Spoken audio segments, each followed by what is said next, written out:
तरच चालतं. तुम्ही ज्या विश्वासाने चाला, नाहीतर तुम्हाला जे सांगायचं ते लक्षात चालायचं. लिंगही बसव कल्याण सगळ्यांनी.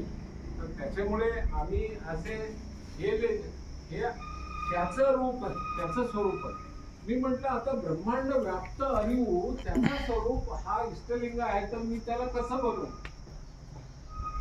वैज्ञानिक दृष्टीने कसं बनवू.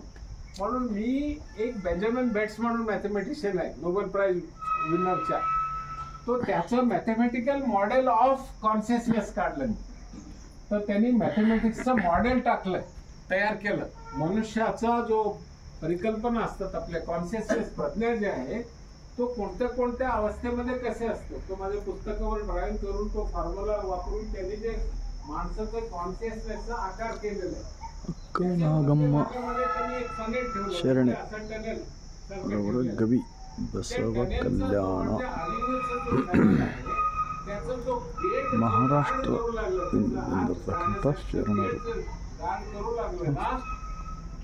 ವಚನ ಚಿಂತನೆ ಕಾರ್ಯಕ್ರಮದಲ್ಲಿ ಭಾಗಿಯಾಗಿದ್ದಾರೆ.